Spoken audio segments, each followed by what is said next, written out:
ตอนนี้อากอยกำลังเป ตอ ลี่ยน นนี้ครับ ชุด กำลั นะ งชีเป็นพระเอก MV เพลงอยู่ไฮยูนาคือเก่าคนนี้กองเขาชื่อไม่งามบ่สองอาก้อยคนมึงคนไปแซนไปเด้อคนติดตามคนหนึ่ง นี่เราคือมือกลองสุดยอดเท่านั้นสุดท้ายมีเพลงให้ ผมไปเห็นงานได้ไรของเจ้า ออกมาจากนี่เนาะ อ้าวพี่น่ะเห็นบ่ ผมมาสมุนเห็นนี่ ลึกมาเลย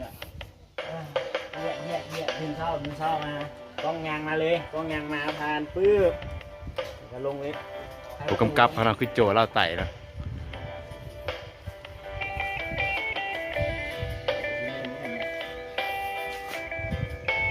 เขากำลังชีเขาชาร์จอะไรบ่ ไปที่ใส่ละปกติ ออกมาร้องกันไหม ออกมาเลยนะ ร้อง เนี่ กั ย น นะ หาวยังกระซ่ายางกระซ่าเอาป้าไหนต้องไปทางนั้น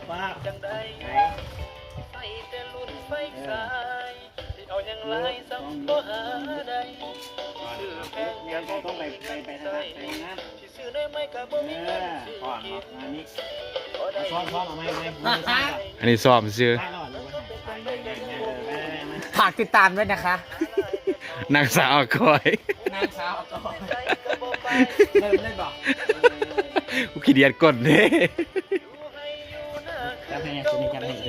เออ บ่เปิดก็ได้เพลงหันพอมันนั้นลิปปะแบดไว้ อืม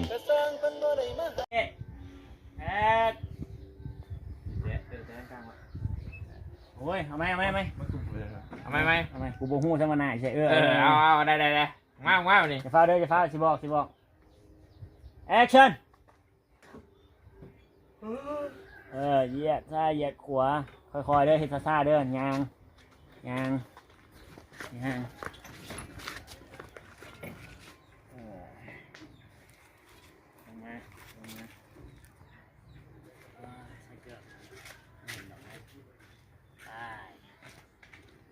ได้บอกรุดบอก เขามาไก่มันเลยรูดไป อาก้อยจากนาทีแล้ว ตอนนี้นะใบโผดตอนนั้น ไม่วันนึง จะน้อย อยู่ได้ว่าตัวเองเฮ็ดอย่างแน่เฮ็ดจังได๋ เทสที่สองเกียมโต ครับ ครับ ไอ้น้อง ได้อยู่ เอาอีกท่านหนึ่งที่พอยานมาตอนเที่ยวเขามูฟมานะมัน ต้องซ่าตอนพันเสาต้องซ่าเอาไม่เด้อไอ้บาทนึงเลยตัวนี้ก็ถือว่าได้อยู่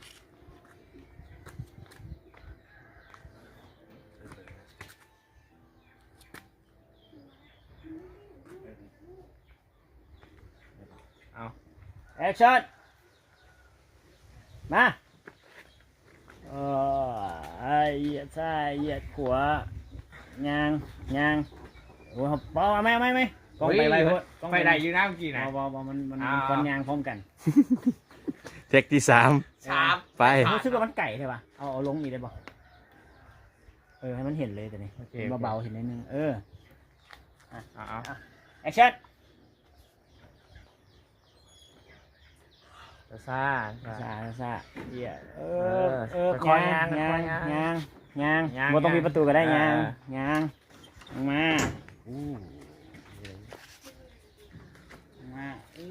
ปิดหลังคือเอาปิดหลังไปตัวนี้บ่ได้เท่าตัวนั้นเนาะตัวนั้นยังได้กว่า อีกทีนึงเอาหนาจะถอย อาก้อยอันนี้แต่เรา เทคที่สี่ไป บ่ต้องปิดประตูเปิดเลย นางสาวอากอยขึ้นไปเทคที่สี่ นางสาวอาก้อย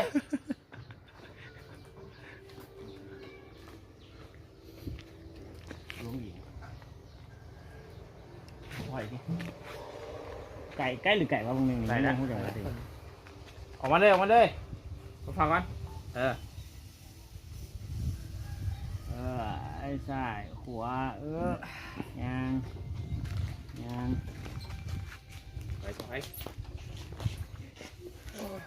ยุด ค่อยช้า ซ้ายขวาไปห้องน้ำแค่ละการทายตัวซุปเกือบดูเอาบอลตอนลงตัวปินหลังลงเลยแดงต้องจือเลยบอลตอนลงตัวปินหลังลงเลยว่าสิ ทำไมล่ะ อากา ปิดล้างลงเลย ปินหลังดิ เอาทางนั้น ขึ้นนี่ ขึ้นก็ได้อีกวันหนึง เบิ่งฟิล์มก่อนเบิ่งฟิล์มอยู่ก่อน เล่น อันนี้บอสนี่บอ 1 2 3 เอาอันยังไปเลย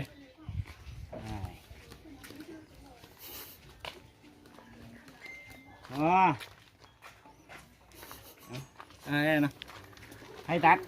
เดี๋ยว เพื่อนนี่แหละ ไฟตาคอยนี่ เคี้ยวก็ได้ โย่ จะมาบอกกัน ผู้ชานี่คือการถ่าย MV เพลงอยู่ให้อยู่หน้าคือเก่ามาในไทยต่อไปเขาสิไปช่วยนา ขนาดบริษัทที่สลีมันยังบ่ได้คืออยู่ให้ง่ายได้นี่ บอลขึ้นเข้าปุ่นให้นาคำบอกสูงให้เอาตัวนั้น อ๋อ นี่อยู่เฮือนไปนากำลัง อันนี้อยู่เพื่อนสิออกไปหน้า ขึ้นห้องน้ำบ่ บอให้นั่งเลยล้างหน้าวักขนาด เอาเลย นางสาวอากายอะไรบ่ อันนี้เย็นๆไหม ได้บอก เบิ่งฟิล์มมาดิ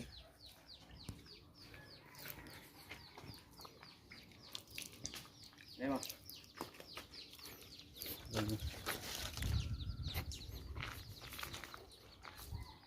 ไหนละ เอาแอคชั่นปาหน้าไปเนี่ยบ้วนเคาะนะแล้วเอาหลังจากนั้นย่างมาจับกุ๊บย่างมาจับอย่างไรย่างพูดเลยเด้อย่างไก่กล้องไปเลย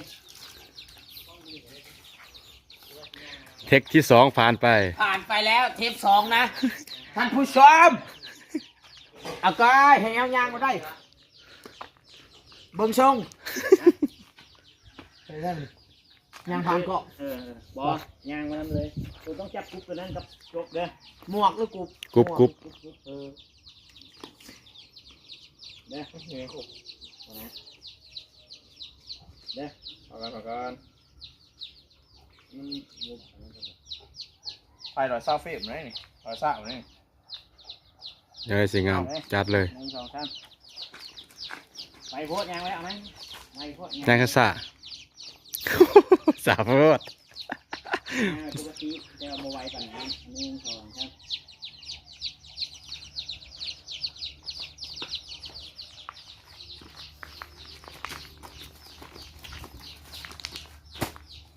ครับทางจับจกใส่หลังไปย่างไปว้า ค่อยเครื่องเลยว่าแซงมันบ่อยากโอเคไหม ดำๆแบบนี้ เมมูมาอีกแล้ว มา เอา3 2 1ชั่นคอยเดินไปยางครับตบในนึงใส่หัวปั๊บย่างไปตัวนี้ดีโอ้พัดบาโลดป้าย่างไปเรื่อยๆไปเรื่อยๆพอตัดอันนี้ข้างที่รถมีเงินไปไหนปักหลีขึ้นไปใช่ละ หลังจากนี้แฮ่ ลินเองตบเอง ตัวเอง สบายไหนเสมอก่อน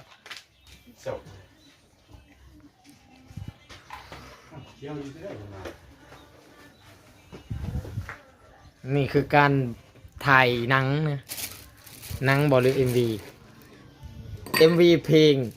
อยู่ให้อยู่หน้าคือเก้าเพลงของไอ้บัวไลนั่นเอง